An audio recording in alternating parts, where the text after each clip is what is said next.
One, hotels, they still okay to operate as they are. Two, what area of the state, what county has the most need for hospital beds? And three, the second testing site in Homedale. Do we know when that will be online? First, hotels are still open for business, Pat, to the best of my knowledge. Although Pat's an important guy because based on the executive order that Sheila and I put forward, it gives Pat complete latitude to add or delete entities from that list. So as if we're walking down here, hotels are still okay. I'll let Judy answer both the second and third question, but I would just say Homedale, we hope a matter of days within Bergen opening on Friday. Judy. The most need is going to be in the Northeast. Judy. Sorry. The most need is in the Northeast. It's going to follow. It's just going to follow the spread of the disease. But we do anticipate that it's going to be a statewide issue before long. And would you agree that Homedale is, or Pat or Judy, within a matter of days after Bergen opens? Chris? Yes, we're working to have the Monmouth County site up and running by next week. We're all looking at each other to make sure we agree with our answer. May I just say, I don't know if Judy said total cases. You said how many overnight, but total cases to date by county, top four, Bergen 113. This is the denominator is 427. Secondly is Essex at 45. I know, for instance, Essex, Congressman Payne, the county executive, they would like to try to figure a way to work with Pat and FEMA and Department of Health to get a drive-through. That's going to be a little bit more off. Middlesex has 40 cases, and my home county and Monmouth have 32. Those are the top four. Please. This is a question for Commissioner Judy on testing. Sorry, again, I apologize. I meant to say Alex has got the mic again with the off-white ivory-colored glove, and the reason for that is for our streaming services. It doesn't do anything for amplification in this room. Forgive me for not saying that already. Please. So, how many different kinds of COVID-19 tests are being used? Do we know? It seems like different medical groups and organizations are adding them almost every day now. You've got FEMA coming in with their tests. You've got another drive-through test in Secaucus. Somebody else is opening one. Is anybody keeping track of this? Do they have to get FDA approval? Do we know, are there problems in terms of reliability for these tests, false negatives or positives? Could this skew our overall picture of what's going on here? And are there any suggestions for people in terms of where they should or should not go to get tested? Let's let Judy answer, and or Chris. Chris, do you want to jump in? So thank you for those questions. I think the point of clarification is that these sites are specimen collection sites. These are locations where individuals who are symptomatic can present, go through the process, have a nasal swab specimen collected, and then those specimens at the end of that operation are brought to one of the commercial laboratories for processing. So the process for specimen collection is basically standardized throughout the state, and then depending on where the clinic is operating, they'll send their specimens to a particular lab like Quest, LabCorp, BioReference. So what about the tests themselves? The tests, same tests. That's what he's referring to. It's collection on the front end, of which there are a number of different places you can go. The most robust as of Friday will be the one, I think, in Bergen County College. But the back end, there's a limited number of folks who actually perform the test. There's the Department of Health. There are a couple of hospital systems. And there are, I think, 3 private sector test, high scale, by the way, which is important, high volume testing companies. Is that fair? Dr. Lifshitz would be able to. Yes. Hold on one sec. Ed. And just quickly, so the testing that's being done on all these is all using the same general procedure. They're all using what's known as a PCR test that looks for the virus itself. These tests are all need to be approved through the FDA before, you just can't go out there and say, hey, I want to run this test. So that's what's happening on the other side. Like last week, Hackensack Meridian announced some breakthrough where they had a test that could get results in hours and not days. Now we haven't heard about that. Is that being used? Are other companies doing this? Is it reliable? It's absolutely being used, right? It's absolutely being used. Yeah. And you have to recall that, Hackensack in particular and others, Those are not the high throughput clinical diagnostic laboratories that LabCorp and Quest are. This is an important point. Chris, what's their capacity daily, would you Theirs say? is more or less equivalent to what the state lab can do, between 40 and 60 or so, whereas the high throughput clinical diagnostic laboratories can be in the thousands. So same test, just quicker. Essentially. Yeah. Let's keep moving. John? On the numbers, can you tell us how many people? Hold on one second. Sorry.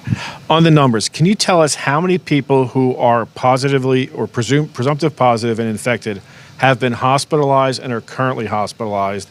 And can you talk about the numbers of hospital beds that are currently being occupied? In other words, you talk about the possibility of shortages down the road. What's the percentage right now of people in hospital beds? And on the numbers, how many people have been hospitalized because of this? And have any of those hospitalizations or positive cases come from nursing facilities and long-term care?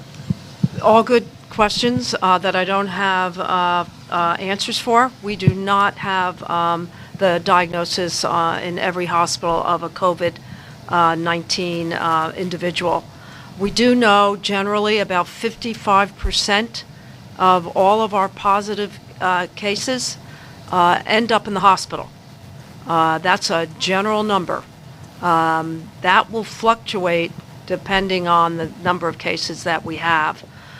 We do not have specific hospital-based diagnosis. We are tracking number of individuals that are admitted from nursing homes.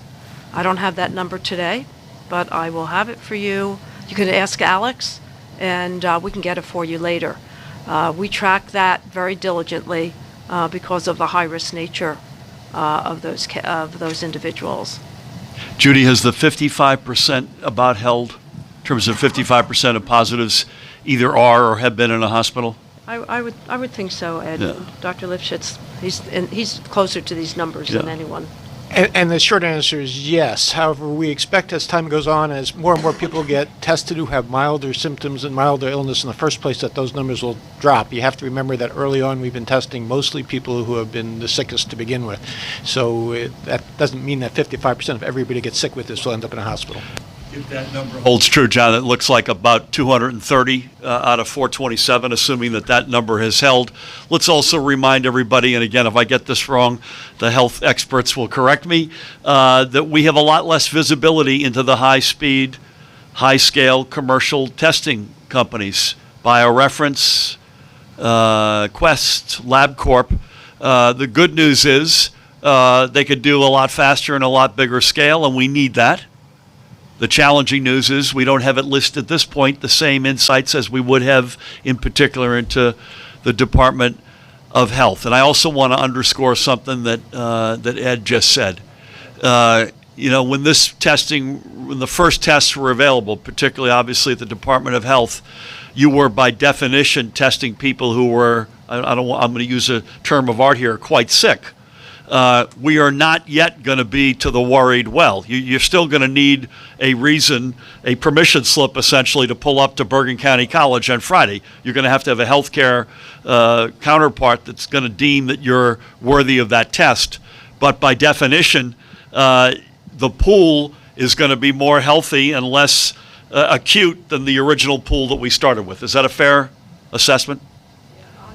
Friday, we're hoping to test symptomatic individuals who have a primary care physician. However, if they do not have a primary care physician and they are symptomatic, there'll be a screening, they are symptomatic, we will develop a feedback loop to make sure that every single person that gets tested knows the result within a certain period of time. I can't tell you specifically what that period of time will be.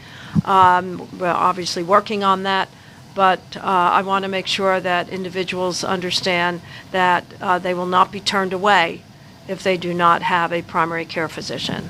Judy, I assume tomorrow that we'll have some of the protocols for Bergen County ready to go live with you all so you can hear it, and we'll disseminate that out through all of our social media and other channels. Okay, folks, please. Question about the economic impact that this is going to have. We've spoken with a number of small business owners who say that this will cost them a lot of their workforce or put them under altogether. Will there be any state aid available for small businesses, or has the SBA given any indication if they might declare a disaster, SBA loans? So several things. Dan Kelly can correct me if I'm wrong on the SBA front. We've put our request in. We're waiting to hear back. And any more color you'd add to that?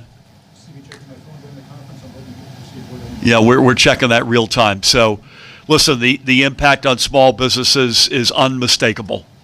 When you shut restaurants and bars in a state our size, and you go takeout only. I'll give you an anecdote. Last night, my family and I we're living through this like everybody else.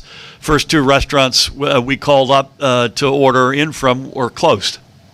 So this is real. I mentioned this at the outset. This is going to have an enormous impact on the finances of our state. We're not immune. I mean, we're not alone in that respect. We are one of 50 where the impact is going to be significant.